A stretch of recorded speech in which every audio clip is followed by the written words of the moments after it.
104 109 002. Saya adalah dosen tetap Program Studi Teknik Lingkungan Fakultas Teknik Universitas Bayangkara Jakarta Raya.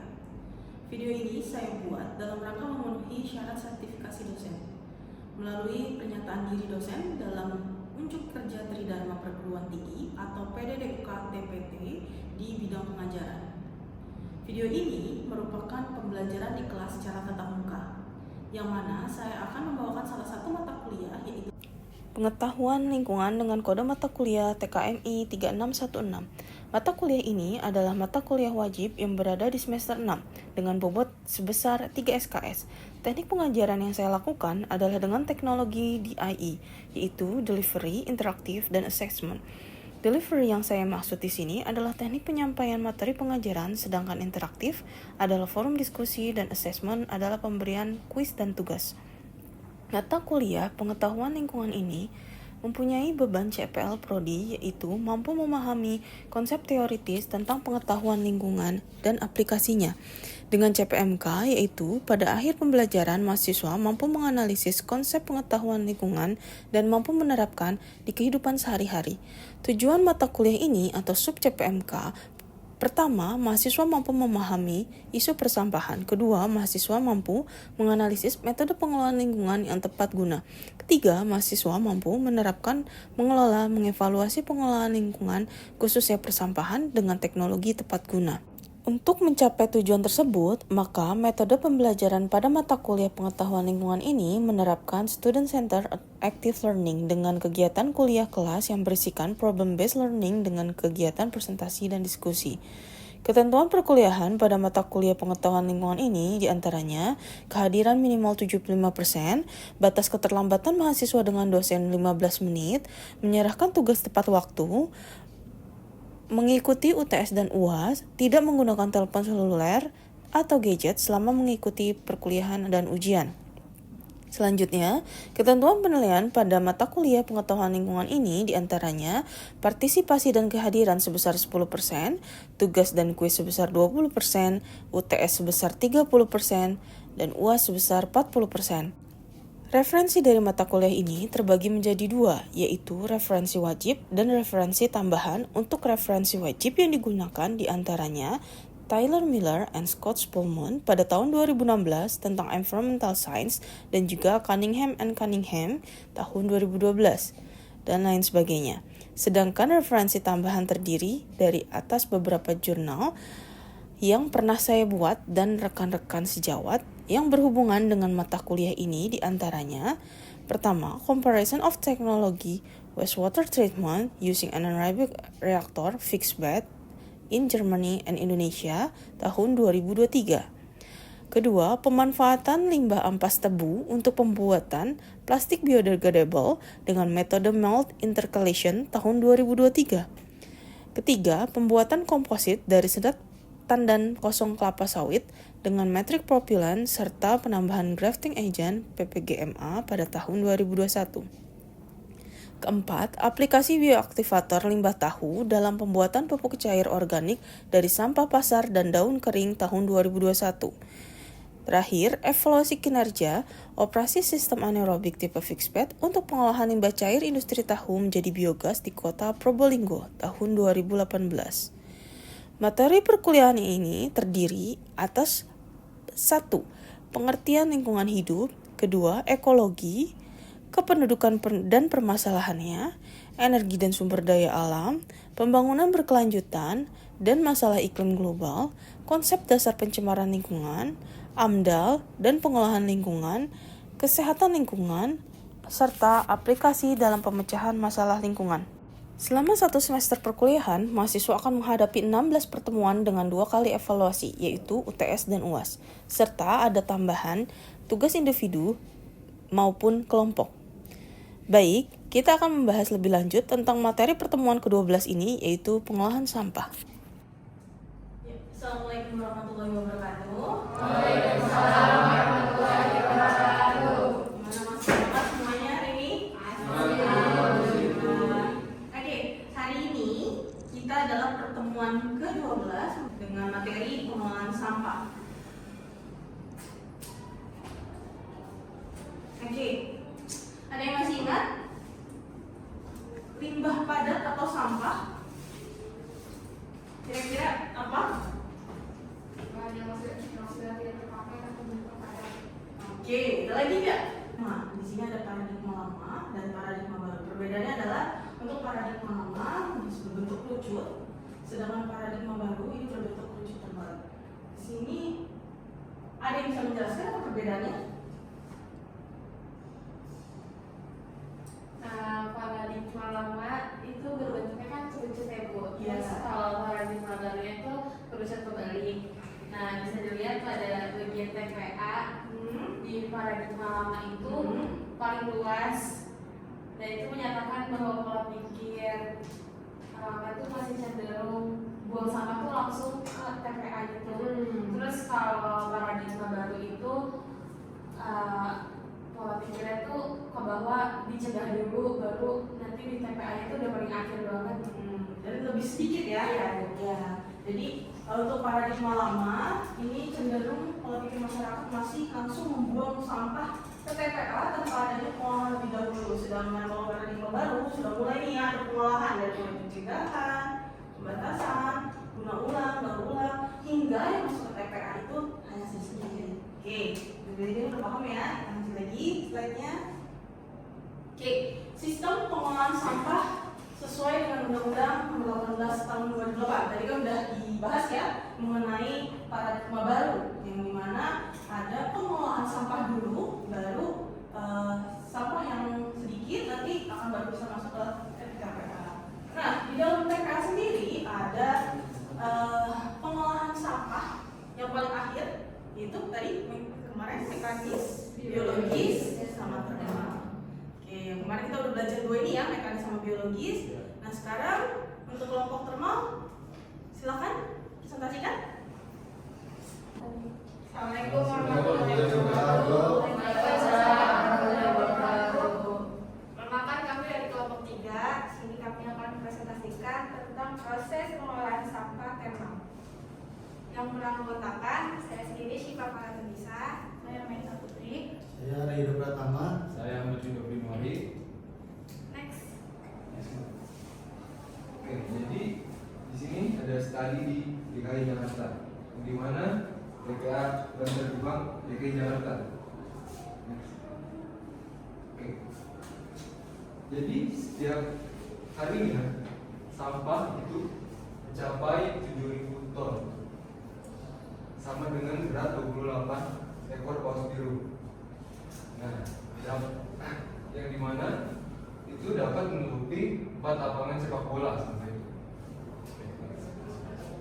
Masa penguraian sampah untuk puntung rokok itu bisa sampai 10 tahun, dan kertas itu 2 sampai 5 bulan, untuk kardus itu sampai 5 bulan, untuk kantong plastik itu 10 sampai 20 tahun, sementara baterai itu sampai 100 tahun.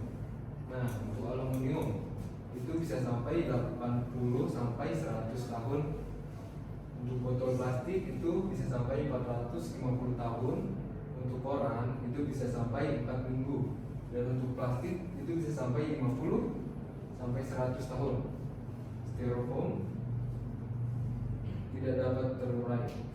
Oke, next. Nah, selanjutnya Jakarta memiliki TPA yang berlokasi di 3 titik kelurahan, yaitu Kelurahan Ciketing Budik, Kelurahan Cikiwul, dan Kelurahan Sumur Batu. Dan 3 kelurahan itu berlokasi pada Kecamatan Bantar Gebang, Kota Bekasi, dengan luas areanya 110,3 hektar yang terdiri dari landfill yang 74,5% dan sisanya 25% untuk prasarana seperti jalan masuk, kantor, dan instalasi pengolahan lidi.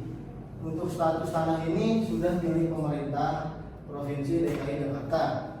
Dan Bantar Gebang ini mulai beroperasi pada tahun 1989 oleh BKLH Provinsi DKI Jakarta dan BKL Provinsi Jawa Barat, yang kemudian direvisi dengan Surat Persetujuan Kelayakan Lingkungan AMDAL, RKL, dan RPL pada tanggal 11 Maret 2010. Untuk karakteristik sampah, ini ada komposisi sampah di TPST Bantar Gebang. Mulai dari plastik ada 14%, lalu kertas ada 15%, organik 54%, dan lainnya itu ada 17%. Dengan berat 1.500 kilokalori per kilogram LHV. Lalu untuk komparasi teknologi pengolahan sampah sistem thermal di Bantar Gebang ini, insinerator menggunakan pupuk jenis grade paling banyak digunakan secara global dengan total 74%, karena paling ekonomis juga paling cocok untuk sampah campuran yang belum diolah. Selanjutnya akan dilanjutkan dengan teman saya, Siva.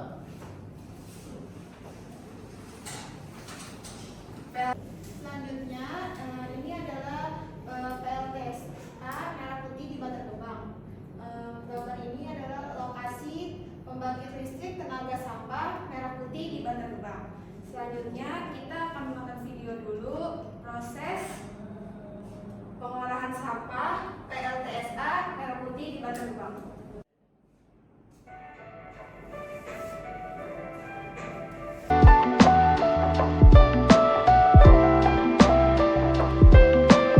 Sampah dari perumahan atau masyarakat diolah pada proses pemilahan sampah atau pemisahan sampah yang biasa disebut dengan pretreatment, lalu dimasukkan ke dalam bunker, di mana PLTSA ini memiliki kapasitas 100 ton sampah per hari dengan kapasitas total bunker kurang lebih 700 ton sampah untuk 7 hari operasional kerja.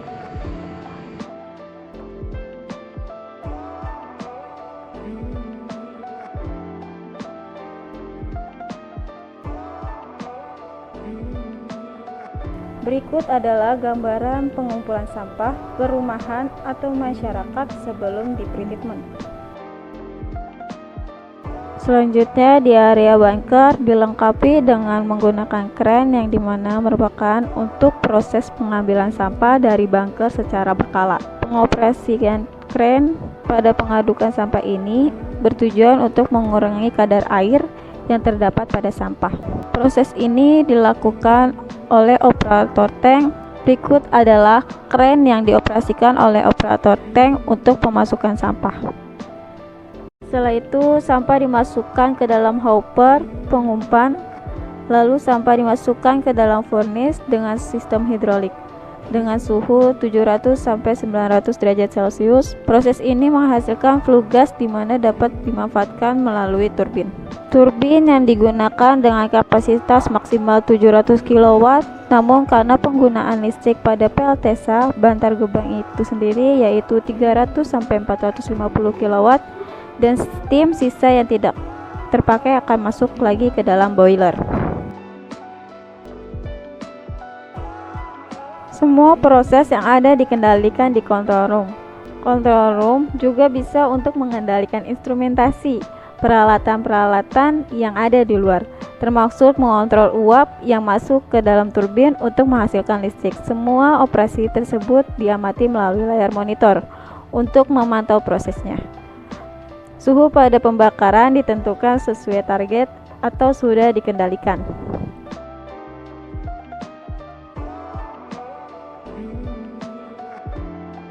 Berikut adalah gambaran instrumentasi alat pada control room.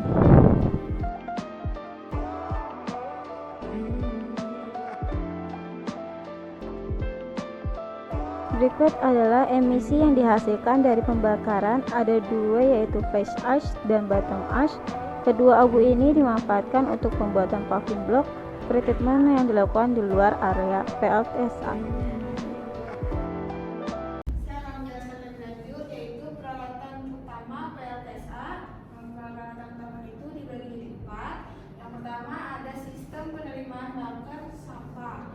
Yang kedua ada sistem pembakaran dengan reciprocating grate dan boiler.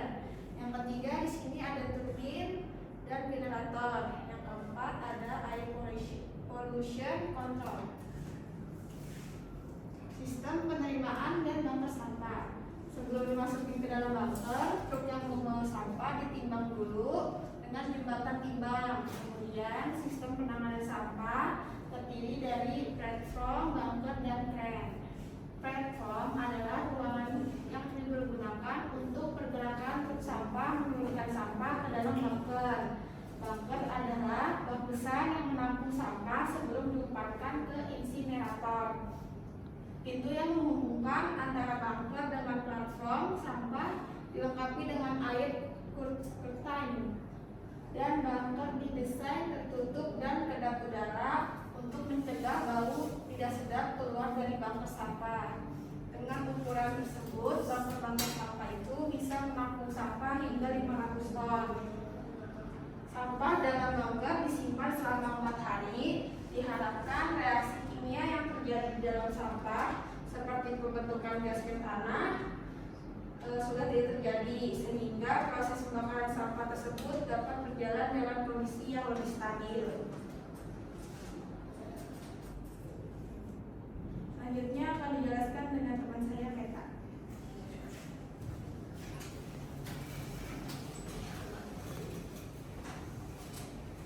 Selanjutnya ada di dalam bunker terpasang kran yang digunakan untuk mengaduk dan mengemankan sampah ke dalam insinerator. Sampah di dalam bunker diaduk agar homogen dan menghasilkan sampah yang memiliki nilai kalor, ukuran, dan komposisi yang merata dan berkurang kandungan airnya. Sampah yang kering akan lebih mudah diproses dan dibakar ke dalam insinerator. Kran juga berfungsi untuk mengumpulkan sampah berdasarkan hari sampah tersebut masuk. Kran mampu mengangkat beban 2,5 ton sampah dalam sekali angkatan. Kran beroperasi secara manual oleh satu operator. Pembakaran logam dapat memicu terbentuknya oksida logam di dalam gas buang yang berbahaya untuk kesehatan manusia.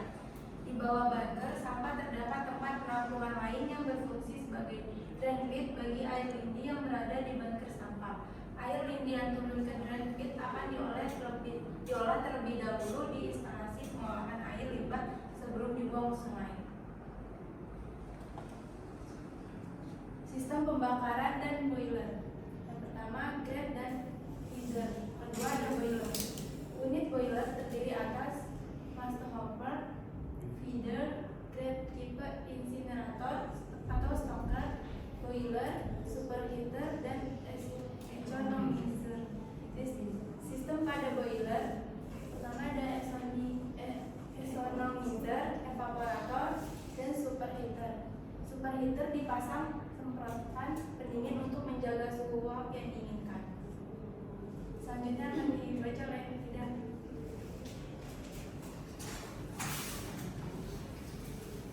Selanjutnya sistem pembakaran dan boiler. Sampah dari bunker dibakar di insinerator atau ruang bakar.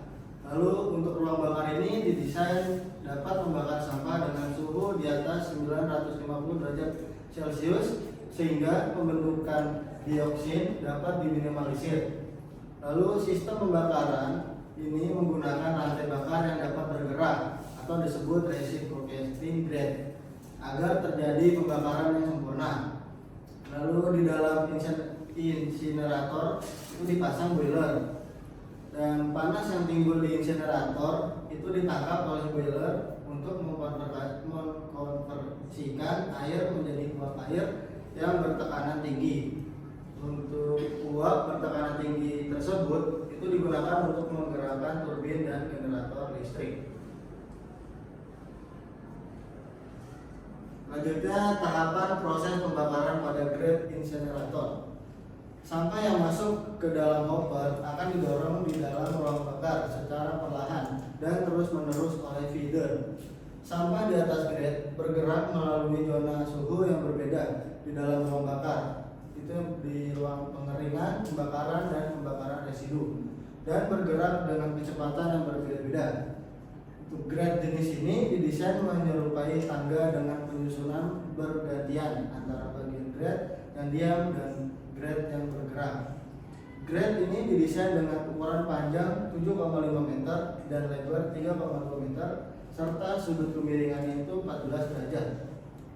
Lalu bahan yang digunakan untuk grate adalah JG5CR2 4NI4SIN yang tahan panas hingga suhu 1200 derajat Celcius dengan suhu pembakaran idealnya itu yaitu sekitar 800 sampai 1100 derajat Celcius. Dengan semakin tingginya suhu pembakaran dan semakin lama waktu yang tinggal akan menyebabkan pembakaran partikel organik menjadi lebih sempurna sehingga memperkecil ukuran partikulat. Dan untuk waktu tinggal didesain minimum selama 2 detik sehingga dihitung dari titik di mana pembakaran telah sempurna dan suhu pembakaran telah mencapai titik maksimum. Selanjutnya akan dibacakan dengan Ahmad Biru. Selanjutnya sistem pembangkitan listrik. Uap panas yang dikeluarkan dari boiler suhunya sekitar 390 derajat Celcius dan bertekanan tinggi tak berubah. Uap panas bertekanan tinggi yang dihasilkan tersebut digunakan untuk menggerakkan baling-baling turbin yang kemudian akan mengubah energi kinetik yang timbul oleh gerakan turbin menjadi energi listrik. Turbin yang digunakan berjenis turbin multistage full condensing. Uap kemudian dikondensasi lebih lanjut dengan air dingin hingga kembali menjadi air yang akan diumpankan kembali ke dalam boiler. Sebelum diumpankan kembali ke dalam boiler, air akan dimasukkan ke dalam aerator dengan tujuan menghilangkan oksigen dan gas-gas terlarut lainnya yang dapat menyebabkan korosi pada peralatan yang digunakan. Listrik yang dihasilkan sebanyak 400 watt. Listrik digunakan untuk keperluan internal. Sistem pengendalian gas buang.